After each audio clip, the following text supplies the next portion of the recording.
So in about 24 hours, Tesla will be holding its Battery Day event, and we have some predictions of what we think we'll see and what we really want to see.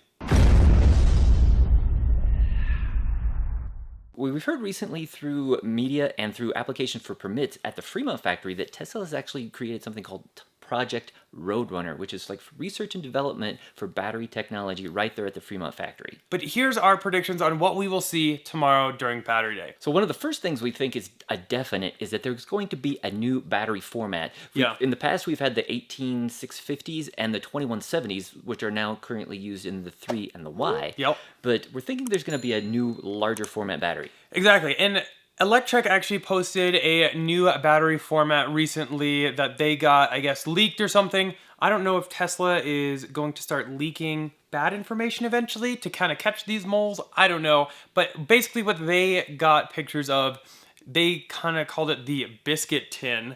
And it is something that is 54 millimeters by 98 millimeters, which would technically make it 10 times the volume of the current 2170 cells that are in a Model 3 and Model Y. So with the new battery cells, we're also expecting a new battery chemistry to be announced. Yeah, and so there's been a lot of talk, obviously, about the million-mile battery, with the Semi in particular, but also their vehicles, because the powertrain and everything really should be lasting that long, but the batteries are the one thing that could use a little extra oomph on. So also that new battery, we think that they're going to try to be reducing the amount of cobalt that is currently used. Yeah, and they've been doing that a lot throughout the years, but maybe they're finally to a point where they can reduce it to almost nothing or nothing, because the mining process for cobalt isn't exactly the most environmentally friendly, so getting rid of it altogether would definitely be a pro. Also, we expect there might be an announcement about silicon nanowire technology. Yeah. Recently, when there was a graphic sent out for a teaser for the Battery Day event,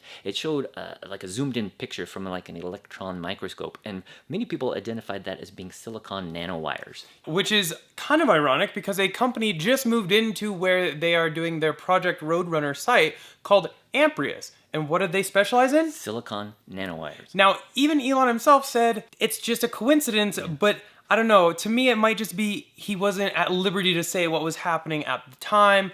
Obviously, with Elon tweeting about stuff, it can affect stock price, and it wasn't ready to be announced. So I think it's awfully suspicious, though, that the image they sent out matches what Amprius is working on. It looks really similar, and the cool thing about their silicon nanowire technology is it allows you to store up to 10 times as much energy in the same amount of space. And instead of using graphite, they use silicon. And by using these nanowires, they're using a breakthrough technology that was kind of discovered about 13 years ago at Stanford University. But basically, it allows them to store that energy without having the swelling of the battery cells, which is something that Tesla has experienced in the past when they came out with the 90 kilowatt hour batteries. Exactly, because that swelling from silicon can actually reduce the battery longevity, reduce the performance, all of which you don't want in an electric vehicle. But if they have been able to crack that code, this could be the next big thing. Another cool thing that the million-mile battery might allow would be vehicle-to-home or vehicle-to-grid functionality. Now, we recently saw last week that Lucid is announcing their Air car will have vehicle-to-vehicle and vehicle-to-home capabilities. And it's something people have been wanting with Teslas for a while, but it hasn't been offered because you don't want to put that much of a stress draining your battery every day. But with a million-mile battery, that might be a possibility. Something else that might also help with a million-mile battery is something we haven't heard much about since Tesla acquired it, is that Maxwell Tech. So they acquired it in 2019, and we really haven't heard much, but they actually specialize in dry electrode technology, and that again will improve energy density as well as performance, but maybe that would also be a key success to being able to do vehicle-to-home, vehicle-to-grid, etc. So in addition to a new battery cell format and a new battery chemistry, we also think there's going to be some sort of new battery cooling. Yeah, so I mean, you can't have a battery that is 10 times the size of a 2170 without some special cooling, because otherwise you could really have some hot spots in that battery. So I definitely think there's got to be some new cooling breakthrough also that would kind of allow those cells to work much like the Model 3 cells when you're in track mode and everything, to make sure they don't overheat. So with these new higher capacity batteries, we're also expecting there's going to be an announcement of about a faster supercharger. Now, Tesla recently came out with the V3 superchargers, which allow newer cars to charge it up to 250 kilowatts, and even older cars can charge it up to 200 kilowatts. But it's possible that a new battery technology, new battery format might allow them to charge at 350 kilowatts or even higher. Yeah, and they might even be able to do it with the current 250 kilowatt superchargers. Now, we've seen in the past they've upped their superchargers without doing anything. Yeah, And so maybe they'll be able to up it. Currently, V3 superchargers, 4 chargers work on one cabinet, which is a 1 megawatt cabinet.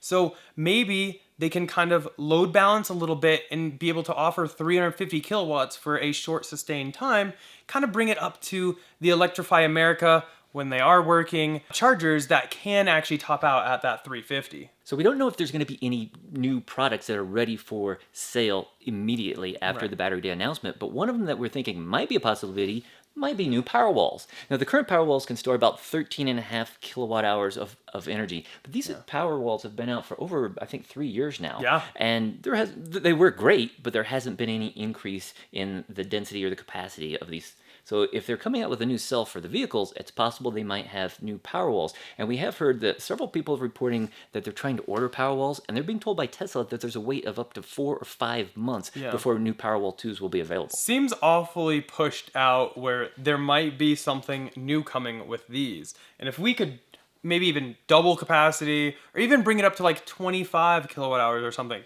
that'd still be a huge bump. And then one product that I really want to see, I don't know, it's kind of far out there, so bear with me, but I would love to see an announcement on the Plaid variant Model S and X. We expect Plaid to have the new battery tech, the Plaid powertrain, which will basically be what's in the Roadster, which Elon has talked about in the past. So quicker 0 to 60 time, maybe even a longer range with a bigger battery pack to help compete with Lucid Air. Also, I think better track performance. Yeah, because currently in Model S and X, if you take to a track, you'll end up with some battery overheating, whereas Model 3, unfortunately, Y doesn't have track package yet, but with the Model 3 track package, battery overheating is very minimal, if any. So it would be nice with the new battery, new cooling, everything with a new Plaid SNX. But I don't want to just stop with the battery and the powertrain on a Plaid SNX. I would like to see it a step further. I would love to see a exterior redesign, not necessarily something huge, but something that freshens it up a bit. It's a classic design. I absolutely love the S. And since the refreshed front end came out, I love it even more. But the main body has been the same for almost 8 years now. I think it's time to spice it up a bit. And we've been seeing those cars at the Nürburgring with the wide body kits. I absolutely love those. I don't know if they'll go that full blown because a wide body kit's not for everybody.